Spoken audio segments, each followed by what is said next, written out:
Welcome into the Coaches Show, joined by head women's basketball coach Sam Pearson. And Sam, we're just coming off the Thanksgiving break. You guys been off for a little bit. Tell me a little bit about the Thanksgiving break when you have such a hiatus between games.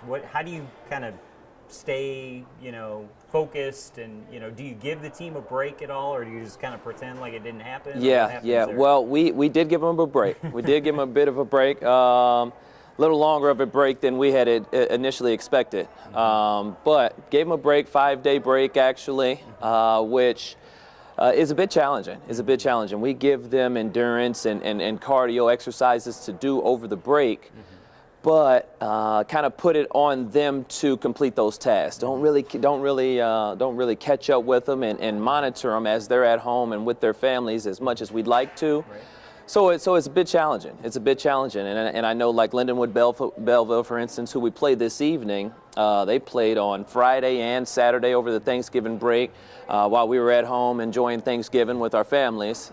So puts us a bit behind with our endurance. But we got back into work here Monday, yesterday, got into work, really got to it, got some conditioning, got some cardio, touched up a few plays, touched up our skills a bit. I think we're ready to rock and roll here this evening and on into the week. Yeah, absolutely. A 3-game week. We'll talk a little bit more about that in a second. Yeah. But last week we were able to talk a little bit about your 5 returners that you had from last year. Tell us about some of the new players that maybe we're not aware of yet.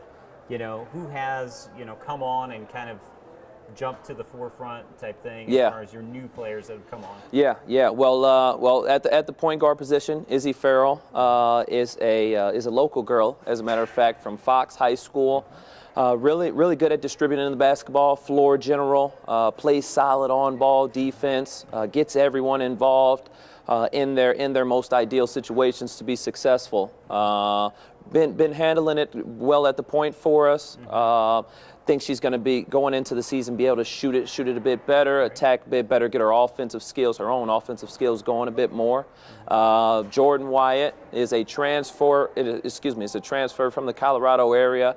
Really hard-working player, kind of the heartbeat of our team almost. Really sets the tone for us physically, mentally. Really pushes the tempo defensively, and is maximizing her role in a great capacity. Also, Nicole Griesenhauer is a local gal here from Timberland High School, Wentzville Holt High School. Allison Myers, also from Holt High School. They were actually teammates who have been contributing in a great capacity. Griesenhauer really gets after it defensively, really pushes the tone offensively, attacks the basket well. Allison Meyer, a solid body around the basket, really coming into her own mentally and physically. And then, lastly, Sarah Hermosa is a incoming gal we have from Spain, as a matter of fact. Getting used to the American game. It's a little different from the European game, but able to shoot the basketball. Offensive skill set is polished. Just trying to build her body, her agility a bit, getting her to sit down and guard. But we have a well-rounded basketball club. We're just trying to still figure out the right rotations and the best 5 to have collectively on the basketball court. Tell me about Kadisha Cooper, second leading scorer on the season.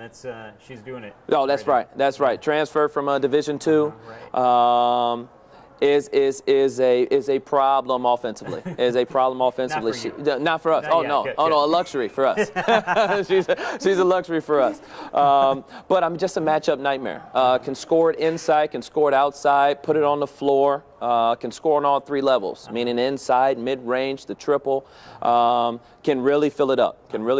Offensively, defensively. Boxes, gets on the boards well, gets out and runs in transition, plays the trail spot for us. But is a matchup nightmare. Luxury for our team. Glad to have her. Now she's a senior, so we only have her for 1 year. Right. But definitely helps my job a great deal. Interesting thing about her, I've been around the football program, that sort of thing. She's kind of helped out around there. Quietest person I think I've ever seen. And I look in the stats, she gets it done. Oh yeah, she's filling it up. Yeah, that's right. That's right. I mean, and I tell our players a lot. It's about It's not always going to fall each and every night. The shot's not always going to be on, but how else can you contribute? Rebounding the basketball, getting deflections, getting stops. Now, if you're on the bench, being the best teammate you can be, cheering your teammates on, loud communication, our defensive assignments, etc. It's contributing to our team's success. Is not only how many shots you can make, you know, on any given night. Absolutely. There's always excitement around a program, but maybe especially this year for you, you know, kind of building that program type thing. Tell us a little bit more about that, about building a program, not just a team, which is obviously what you're trying to do right now. Yeah, absolutely. And it's a never-ending process. We think that we've laid down a solid foundation in the way we'd like to play, a up-tempo style of basketball, really getting up and guarding, really flying around. And I'm still learning. I'm still learning myself as a first-year head coach, trying to implement my vision, implement the philosophies I have and the different offenses and defenses I have. And like I said, we're learning. We're learning. I think we've set the foundation for our future success, but we're not going to look too far into the future. Really want to maximize the time we have, live in the moment, and be productive and be efficient with the club that we have right now. I'm going to ask you to look a little bit into the future just for a second, though. I mean, obviously, you know, the team is what you have now, but as you're building that program, you know, and you take over for Iris last year, you're either going to develop it or you're going to find it, you know, as far as talent, the types of roles that you want. Where do you think you are in that process right now? I mean, you don't have to be specific about this is what we need versus what we have, you know, with your current makeup. But where are you as far as you either got to turn someone into what you need or find what you need? Yeah, and it's a little of both. It's a little of both. We are constantly trying to develop our players, individual workouts throughout the basketball season, throughout practices, different shooting sessions, really trying to work on our deficiencies while maintaining what we do well, each individual player. I mean, I think that we can get better without a doubt. We can get better in all 5 positions throughout the court. Looking for just girls with high basketball IQ. Just girls that know how to play basketball, know how to play off of each other.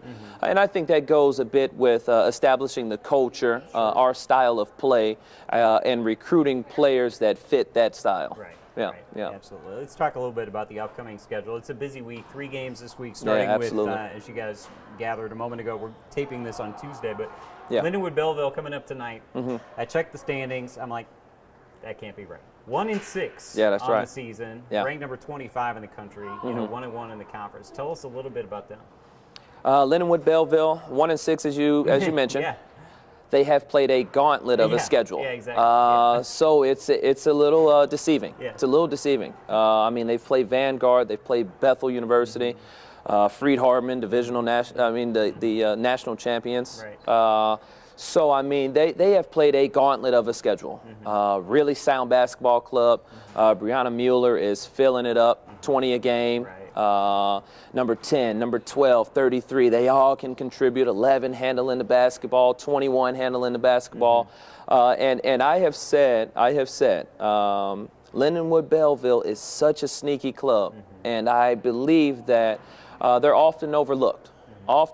And I give their coach a great deal of credit. And I've told him personally that I think he's one of the most underrated basketball coaches in the AMC. But tough test tonight. It'll be a whiteout, our first home game. We're really excited for it. Against an opponent who's been a bit of a rival in the past.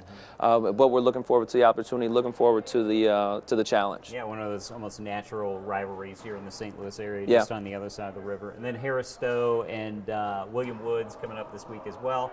You don't have to break those down quite as much, but you go from a period of inactivity, you know, where you're giving them days off, to now, boom, boom, boom, 3 in a week. Yeah, you know, it's like time to step on the gas. And it's a challenge. It's a challenge mentally. It's a challenge physically. I'd like to believe that we're ready for the challenge, but like you said, coming off of 4 or 5 days of rest to a 3-game week, it's like we're taking it one day at a time.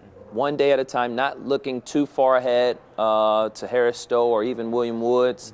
We have one day in between each game and really trying to prepare, set a solid game plan, and go out and execute that game plan. Well, good luck. We'll be talking about all 3 of those games next Tuesday for our next coaches show. Yeah. We'll get them tonight and this week. Yeah, well, thank you. I appreciate it, sir. That's Sam Pearson, head coach of MBU women's basketball. You've been watching it on the Spartan Digital Network.